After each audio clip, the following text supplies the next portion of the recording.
ईश्वर मुझे शक्ति दे कि ये सारी बातें आपको और बता पाऊं। गुरुदेव राम कोठारी और शरद कोठारी बलिदान हुए। एक तरफ कोठारी बंधुओं का शव, एक तरफ नारा एक ही नाम।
नजदीक आ रही थी।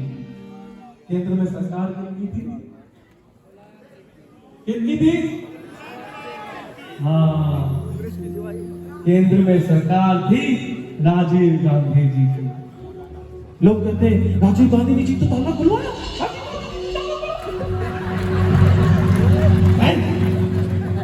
उनके पास कोई चारा ही नहीं था। विश्व हिंदू परिषद का संकल्प इतना बड़ा था कि ताला खोलना पड़ा। तो अनुदान नहीं दिया था उन्होंने।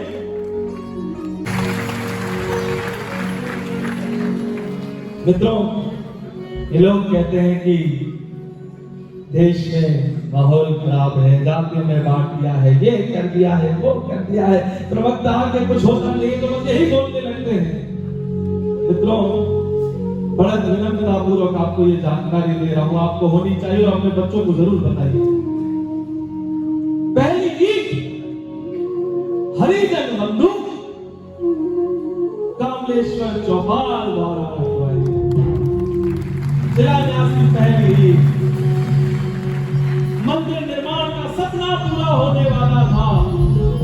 अब तो राम मंदिर बनने ही वाला था, अनुभूति होने लगी थी। मित्रों, आपके घर जब मेहमान आते हैं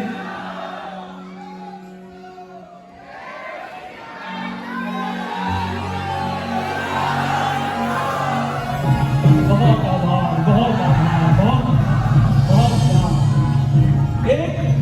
एक राजा था, कथा तो यही बोलते हो।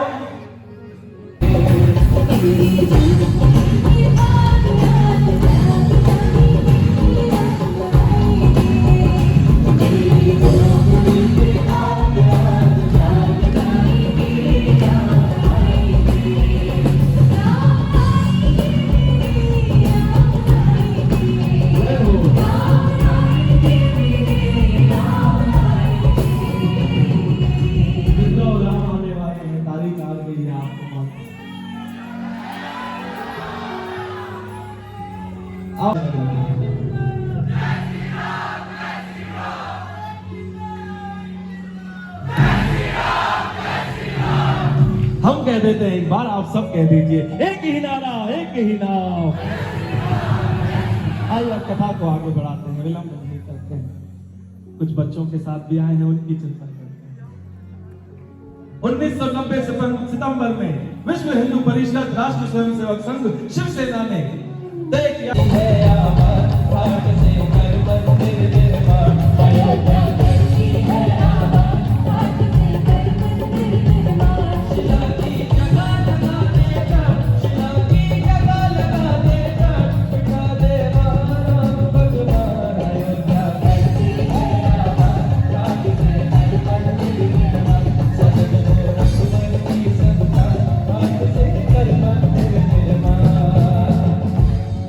को रोक दिया गया। आप आडवाणी जी को तो रोक सकते हो, उनके विचार को नहीं रोक सकते। आडवाणी जी को वहीं गिरफ्तार कर दिया, लखनऊ हवाई अड्डे पे अटल जी को गिरफ्तार कर दिया। अब अटल जी को तो रोक सकते हो, उनके भाव उनकी भक्ति को नहीं रोक सकते। मित्रों, इन्होंने तो ट्रेनें बंद करवा दी, वहां जाने वाली बसें बंद करवा दी, पर राम भक्त तो राम भक्त थे, पैदल ही अयोध्या चले गए। कुछ राम भक्त, अच्छा ये लोग इतने बड़े थे पर इनको ये समझ नहीं थी कि जिस राम भक्त ने समुद्र पार कर रावण से लड़ने के लिए चले गए थे, तो क्या वो सरयू नदी नहीं पार कर सकते थे? कुछ राम भक्त तो सरयू नदी पार करके अयोध्या पहुंच गए थे।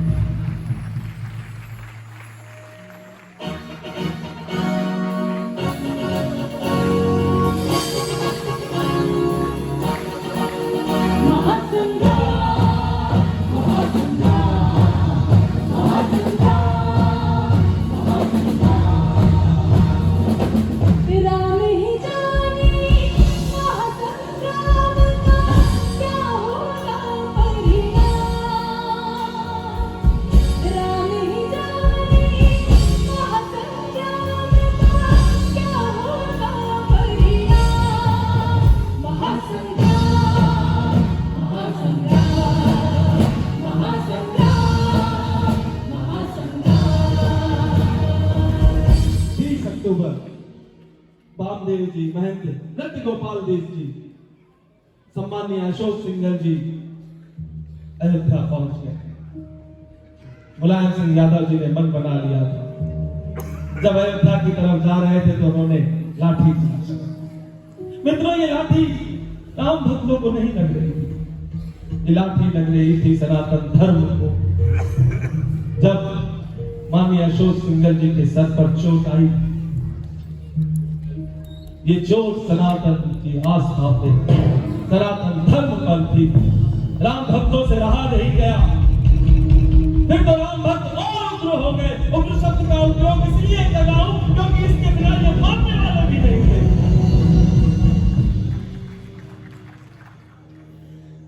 मित्रों, एक घटना, ईश्वर मुझे शक्ति दे कि ये सारी बातें आपको और बता पाऊं। गुरुदेव माफ करिएगा, सारी सत्य गाथा बताने आया हूं, कोई त्रुटि हो जाए तो माफ करिएगा, भाव अच्छा है। एक बस जिसमें पुलिस वालों ने साधुओं को भर दिया था, उसमें एक साधु ने चालक को बाहर किया और खुद ड्राइविंग सीट पे बैठ गए। मित्रों, कथा कहती है, लोग बताते हैं कि उस साधु को न तो किसी ने बस में चढ़ते देखा न बस से उतरते देखा। वो बस लेकर सीधा जन्म स्थान की ओर जा रहे थे। वो साधु और कोई नहीं थे, बलशाली हनुमान जी थे।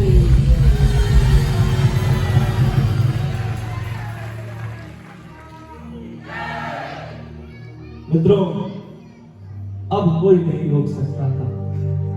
देश से पूरे युवा साथी, एक विचार को मानने वाले, हिंदू धर्म को मानने वाले, सनातन को मानने वाले, सब अयोध्या पहुंच गए थे। कलकत्ता से कोठारी बंधु भी पहुंचे। मित्रों, जब कोठारी बंधुओं की बात होती है, हम सिर्फ कोठारी बंधु कहकर छोड़ देते हैं। जब हम अध्ययन कर रहे थे तो हमें पता चला, मैं छोटा था तब से मुझे बताया गया कि राम का काम राम करेंगे, तो मैंने कोठारी बंधुओं का नाम जानने की कोशिश की। हो सकता है आप में से किसी को पता हो, पर जिनको नहीं पता उनको बताना चाहूंगा। उनका नाम था राम कोठारी और शरद कोठारी। आज ये लोग कहते हैं कि निमंत्रण नहीं आया, कार्ड नहीं आया, हम नहीं जाएंगे। क्या कार सेवा की तरफ कोठारी बंधुओं को विश्व हिंदू परिषद से कार्ड भेजा था क्या कि सब परिवार आइएगा? अरे अयोध्या की आपकी है, आपका भाव हो तो जाइए, कौन रोकेगा? आपका भाव ही नहीं है, इसलिए राम आपको बुला ही नहीं रहे हैं। मित्रों, 2 दिन बाद भयंकर नरसंहार, बात यहां शांत नहीं हुई। कार सेवकों पर गोलियां चलाई गई, हजारों कार सेवक मारे, बलिदान एक तरफ कोठारी बंधुओं का शव, एक तरफ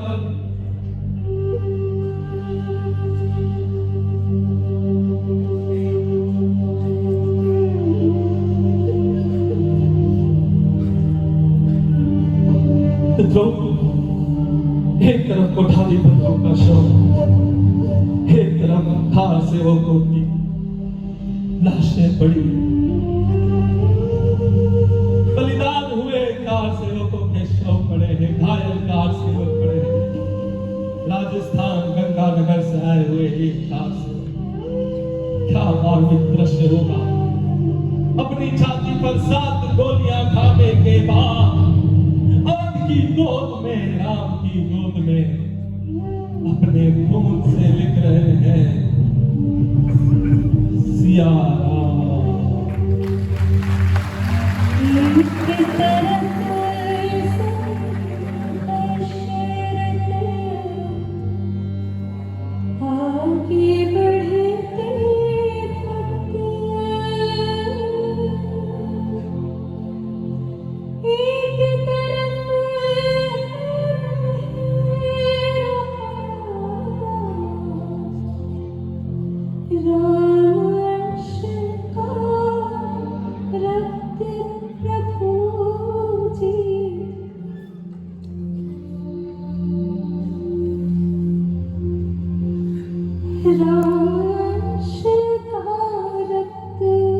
हिंदुओं का खून खोल उठा।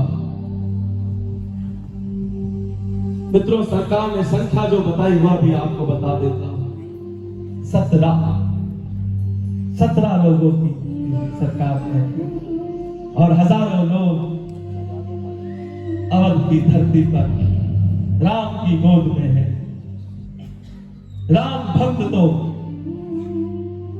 अब समझने को तैयार नहीं थे। संघर्ष बड़ा हुआ, जैसे तैसे कार सेवकों को मनाया गया और उन राम भक्तों का अंतिम संस्कार किया गया। बात यहां नहीं रुकी, फिर जन जागरण हुआ। उन देवात्माओं की अस्थियों को लेकर कलश यात्रा निकली। ये जन जागरण राम जन्मभूमि का एक निर्णायक जन जागरण था। और यहाँ नींव पड़ी सन 1992 के उस पल की, जो आज भी हमें कभी कभी प्रफुल्लित कर देता। 9 जुलाई को उन्होंने कल्याण सिंह जी को फोन किया। उन्होंने कहा, कल्याण सिंह जी, फिर से कार सेवा हो रही है, आप क्या करेंगे, कैसे संभालेंगे?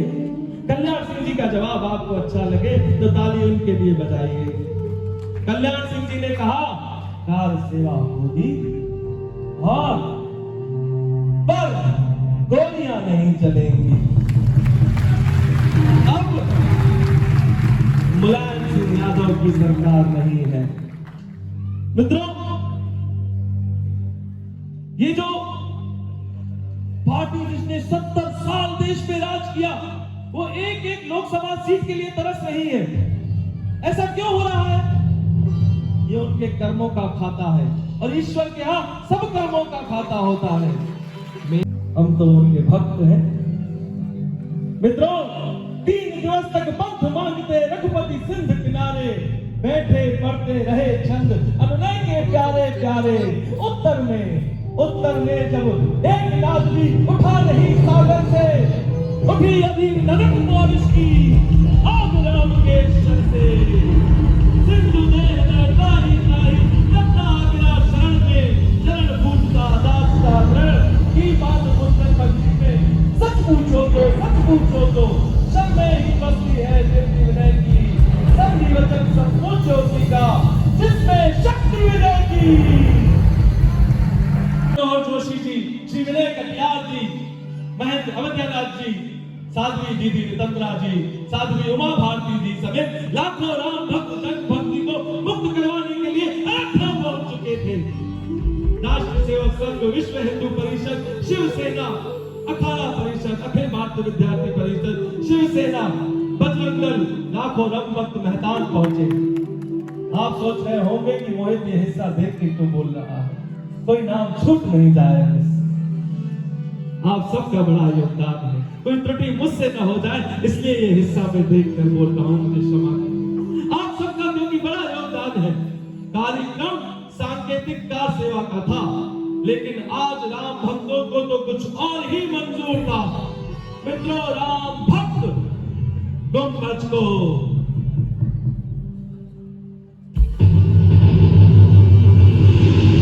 ये प्रहार गुंबज के ऊपर नहीं हो रहा था, उस विरोधी ढांचे में नहीं हो रहा था। ये प्रहार अकबर की छाती पर हो रहा था, औरंगजेब की छाती पर हो रहा था। ये प्रहार बाबर की छाती पर हो रहा था। ये प्रहार बीरबाकी की छाती पर हो रहा था। ये प्रहार इनायत खान की छाती पर हो रहा था। सदरुल्लाह, असफुल्लाह जैसे कईयों की छाती पर ये प्रहार हो रहा था। मित्रों,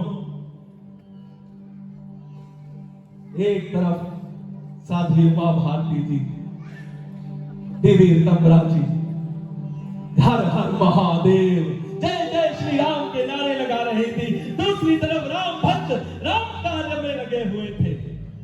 कुछ ही मिनटों में, कुछ ही क्षणों में वो हुआ जो सदियों में नहीं हो रहा था। एक जोरदार ताली राम भक्तों के लिए हो जाए, एक जय श्री राम का नारा हो जाए, संगीत के साथ हो जाए।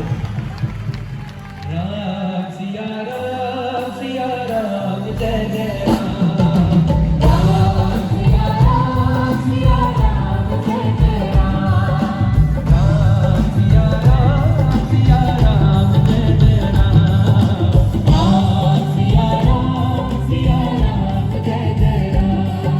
ओ राम राम जय राजा राम, राम राम जय सीता राम,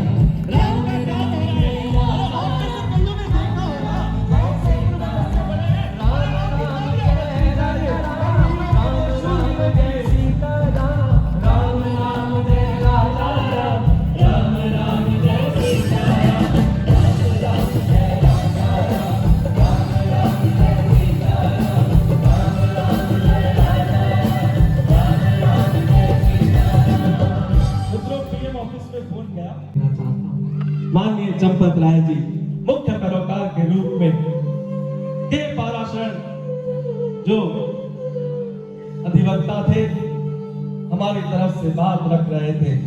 जगत गुरु रामपद राजा जी के लाखों करोड़ों देव भक्तों के बयानों के बाद 9 दिसंबर 2019 को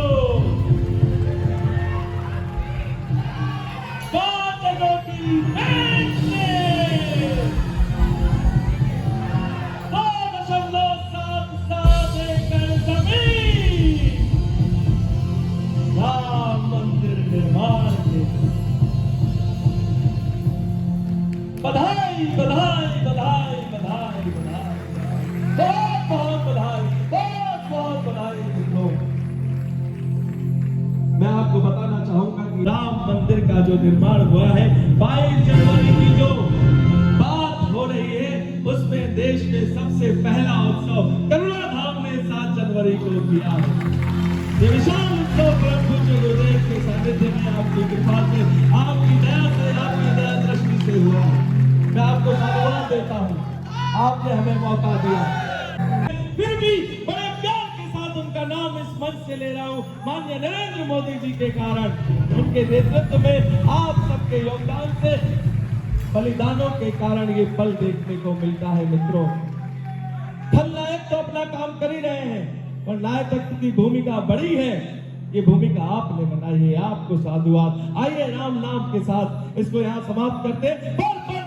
पर उठिए नहीं, एक मित्र को बुलाना चाहूंगा मंच पे, प्रबुद्ध सौरभ जी। ये पूरी गाथा का अध्ययन उनका है, शब्द उनके हैं, हमने गा दी है जो हरे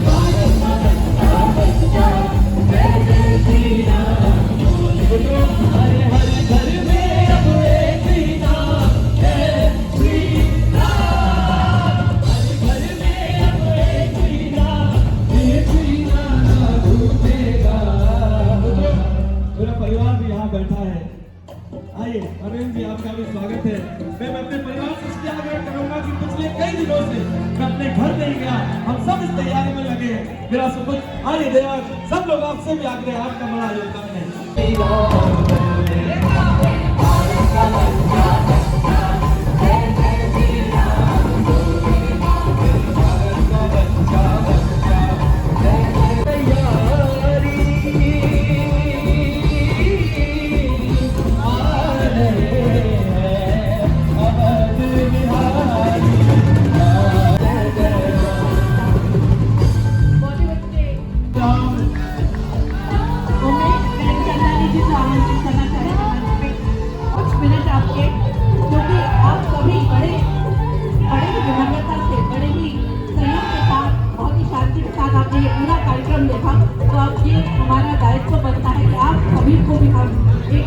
निर्माण की हम सबने देखे।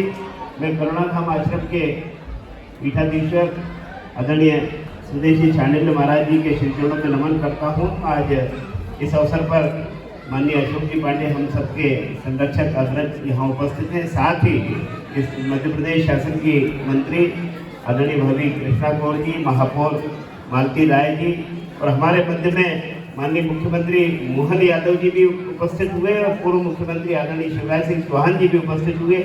उन सहित मैं सौरभ जी का और विशेष रूप से मेरे जी भाई साहब मोहित जी का बहुत बहुत उनको बधाई देता हूँ। एक ऐसी प्रस्तुति जो वास्तव में लंबे समय तक लोगों को स्मरण रहेगी। अब ये प्रस्तुतियाँ मुझे लगता है मध्य प्रदेश से देश के अनेक स्थानों पर प्रस्तुत होगी।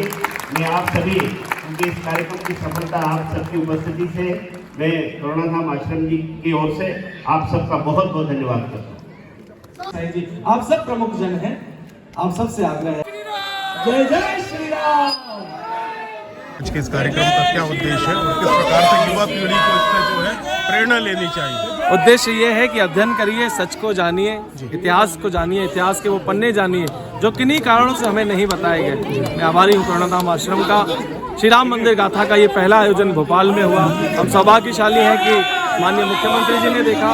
उद्देश्य साफ है कि राम का नाम घर घर तक पहुंचे। जैसे राम कथा सबको मालूम है, जैसे सबको मालूम है कि 14 वर्ष वनवास के बाद राम जी वापस आए थे तो दिवाली हुई थी, ऐसे सबको पता होना चाहिए कि हजारों सालों के संघर्ष के बाद राम मंदिर बना है। जन जन तक राम मंदिर की गाथा पहुंचे, योगदान जिन जिन का था उनका नाम पहुंचे, किन किन ने बीच में खंडन किए, जो जो लोग परेशानी बने उनका नाम भी लोगों तक पहुंचे। एक उद्देश्य के साथ एक जन जागरण के लिए मैं निकला हूं। आप सबका बहुत बहुत साधुवाद। सिर्फ एक प्रश्न है कि कुछ लोग इस राम मंदिर के उद्घाटन 22 जनवरी को राजनीतिक रूप से भी देख रहे हैं, उनके लिए आप क्या संदेश देना चाहेंगे? कोई संदेश नहीं है, उनको प्रभु श्री राम खुद संदेश देंगे, वो बचे ही कितने हैं। धन्यवाद। एज अ यूथ आप इस प्रोग्राम को कैसे देखते हैं? इस प्रोग्राम में हमें कई तथ्य जानने को मिले जिससे हम आज तक वंचित थे, तो ये युवाओं को काफ़ी प्रेरित करेगा और उनकी जानकारी में वो चीज़ें लाई गई जो शायद आने वाले समय में ना लाई जाएं। तो आज ये प्रोग्राम काफ़ी महत्वपूर्ण था और काफ़ी अच्छी तरीके से भैया ने उसको निभाया। ठीक। यूथ आप इस प्रोग्राम को कैसे देखती हैं और क्या इससे युवाओं को सीखना चाहिए इस प्रोग्राम से? इससे युवाओं को अपने पुराने लोगों के बारे में जानना चाहिए, उनको जानना चाहिए कि कैसे अयोध्या में राम मंदिर बना आया आगे, और उनको इसी उसमें चलना चाहिए, उनसे शिक्षा लेनी चाहिए उन्हें कि कैसे आगे बढ़ते हैं और राम भगवान की चीज़ों को फॉलो करते हैं। राम मंदिर, राम भगवान या फिर सनातन के प्रति भी अपने युवाओं को समर्पित होना चाहिए। आप मानती? जी बिल्कुल बिल्कुल। धन्यवाद। युवाओं को इस कार्यक्रम से क्या शिक्षा लेनी चाहिए? युवाओं को इस कार्यक्रम से ये शिक्षा लेनी चाहिए कि किस तरह से हमारे संतों के तप, त्याग और तपस्या और बलिदान से भव्य श्री राम मंदिर का ये इतना बड़ा उद्घाटन हो रहा है। तो युवाओं को इस चीज़ से प्रेरणा लेना चाहिए कि किस तरह संस्कार, संस्कृति के लिए भी हम लोगों को एक दिशा में काम करना चाहिए और आगे बढ़ना चाहिए। और ये संस्कार ही है जो एक व्यक्ति का निर्माण करते हैं, उसके चरित्र का निर्माण करते हैं, और इसी चरित्र के निर्माण के आधार पर ऐसे श्री राम के भव्य मंदिर का आयोजन होता रहा है, होता रहेगा और सदैव ये रीत चली आई है और चलती रहेगी। आज के कार्यक्रम में देखा गया है एक महिला बतौर आप देखती है जिस तरह से सरकार और हिंदू संगठन लव जिहाद और इन सब चीज़ों के विरोध में काम करते हैं। क्या आपको कार्यक्रम की प्रस्तुति समझ में आई किस प्रकार से सनातन कितने कष्टों से जुड़ के और आज यहाँ तक पहुँचा और मंदिर का निर्माण हो रहा है? हाँ बिल्कुल समझ में आई है कि इतने तप के बाद राम मंदिर बन रहा है, इसलिए उनको हेड्स ऑफ है कि उनने इतनी मेहनत करी है आज, जिसके कारण आज हम उनके दर्शन कर पाएंगे। जी। समाज में जो कुरीतियाँ चल रही हैं सनातन के विरोध में, आपको लगता है कि सरकार के अलावा नागरिकों का भी दायित्व है कि उनका विरोध करें हिंदू सनातन? बिल्कुल। सामाजिक संस्थाएं जी जो समाज सेवा में काम कर रही हैं बरसों से, जी, उनका भी दायित्व है जी कि हम सरकार, शासन, प्रशासन के साथ कंधे से कंधा लगाकर काम करें और उन कुरीतियों को समाप्त करने का प्रयास करें ताकि हमारी आने वाली युवा पीढ़ी को हम प्रेरणा दे सकें कि इन कुरीतियों को कैसे समाप्त करें, क्योंकि युवा पीढ़ी का सुरक्षा कवच बनना आज के सामाजिक दायित्व के जो जिम्मेदार लोग हैं उनको आगे आना चाहिए। और माननीय मुख्यमंत्री जो हमारे नव मुख्यमंत्री है मोहन जी यादव और पूरे मंत्रिमंडल का साथ देना चाहिए ताकि वो मध्य प्रदेश में हिंदू धर्म और सनातन धर्म का ध्वज लेके चलते रहें। वो जय माता दी। धन्यवाद।